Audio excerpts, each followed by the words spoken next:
Hello guys, welcome to my channel.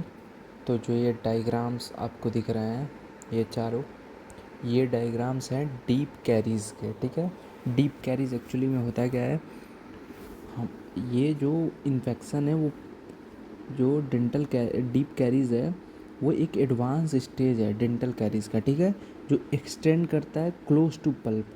जैसे इसे अगर डायग्राम में आप ध्यान से देखें तो ये एक्सटेंड कर रहा है, ये पल्प है तो पल्प के लगभग क्लोज है ये। ठीक है, लेकिन एकदम पल्प में अभी गया नहीं है। ठीक है, पल्प में इन्फेक्शन नहीं हुआ है, बट एक्चुअल पल्प एक्सपोजर। ठीक है, तो ये क्या है, डीप कैरीज होता है। तो इसमें हम लोग क्या करते हैं, आरसीटी से बचने के लिए, आरसीटी नहीं होता है इसमें।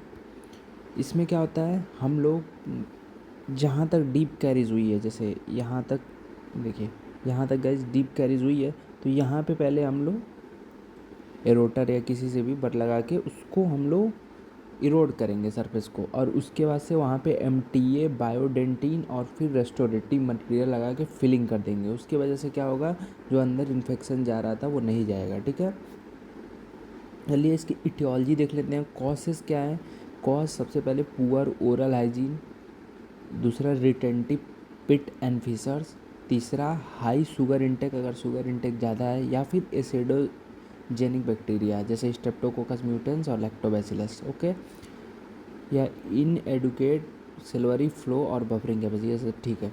अब इसका क्लिनिकल फीचर क्या है, large cavitated lesion with soft discoloured dentin. ठीक है, mild to moderate pain on stimulus, sweet cold और प्रेशर, और क्या है, नो स्पॉन्टेनियस पेन। ठीक है, indicate pulp not at reversibly inflamed. ठीक है, डायग्नोसिस क्या है, कैसे इसको पता करेंगे, क्लिनिकल एग्जामिनेशन जैसे प्रोबिंग करेंगे तो आपको मतलब ब्लड आता दिखेगा। ठीक है, या फिर ये सारी चीज़ें, या फिर विजुअल इंस्पेक्शन कर सकते हैं। ठीक है, रेडियोग्राफिक इवोल्यूशन भी होता है। उसमें क्या होता है, caries extending close to pulp but without intact lamina dura. ठीक है, लैमिना ड्यूरा इंटैक्ट नहीं है।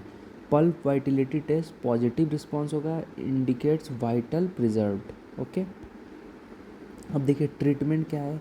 ट्रीटमेंट में सबसे पहले हम लोग क्या करेंगे, इन्फेक्टेड जो डेंटिन होंगे या नेक्रोस्ड हो गए रहेंगे उनको हटाएंगे। जैसे इस टीथ में आप देख रहे होंगे, तो इस वाला जो पोर्शन है इसको हम रिमूव करेंगे। ठीक है, एरोटर से। उसके बाद से क्या करेंगे, लीव अफेक्टेड डेंटिन। ठीक है, near the pulp place calcium hydroxide, फिर एक कैल्शियम हाइड्रोक्साइड और बायोडेंटिन। ठीक है, जो भी है एज अ लाइनर आप अप्लाई करेंगे। सबसे पहला लेयर कौन सा होगा, बायोडेंटिन या लाइनर, एमटीए जो भी लगा रहे हैं, ये सारी एक तरह से पहला लेयर इस पर लगेगी। कौन कौन से, बायोडेंटिन, एमटीए एंड एक और है डाइकाल उसको कहते हैं, उसमें कैल्शियम का कंपोजिशन होता है। ओके, तो उसको हम अप्लाई करके इसको पहला लेयर देंगे, फिर उसके बाद से हम लोग रेस्टोरेटिव मटेरियल डाल के उसको फिल कर देंगे। ओके, ठीक है, फिर वो हो गया, डेंटिन हो गया, फिर उसके बाद से कैल्शियम हाइड्रोक्साइड और biodentine as a liner, seal with temporary restoration 6 से 8 वीक के बाद। ठीक है, और एक होता है direct pulp capping, if pulp exposure occurs. ठीक है, पल्प एक्सपोजर अगर हो गया तब क्या करेंगे, स्मॉल पिन पॉइंट एक्सपोजर करेंगे, अप्लाई करेंगे कैल्शियम हाइड्रोक्साइड और MTA biodentine. Okay, restore permanently once vitality. Okay, ये सारी चीज़ें आपको दिख रहा है। मटेरियल कौन कौन से यूज होंगे, कैल्शियम हाइड्रोक्साइड, एमटीए और बायोडेंटिन एक लाइनर की तरह यूज होगा। बेस कौन यूज होगा, जिंक फॉस्फेट एंड जीआईसी। ठीक है, रेस्टोरेशन किससे करेंगे, कंपोजिट रेजिन, अमलगम और जीआईसी। मोस्टली कंपोजिट रेजिन इसका करते हैं इसमें।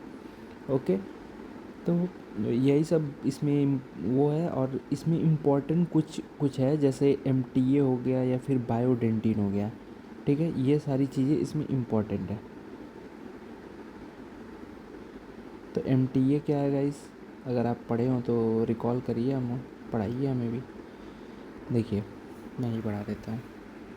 मिनरल डाइऑक्साइड एग्रीगेट, इसमें क्या होता है, ये लाइनर की तरह यूज़ किया जाता है। मतलब फर्स्ट लेयर इसमें जो लगाएंगे वो कौन सा होगा, एमटीए या बायोडेंटिन या कैल्शियम हाइड्रोक्साइड जो डाइकाल जिसको बोला जाता है। तो एमटीए सबसे इम्पोर्टेंट है। तो एमटीए में होता है क्या है, बायो एक्टिव डेंटल मटेरियल है जो पल्प कैमिंग पल्पटॉमी के लिए यूज होता है।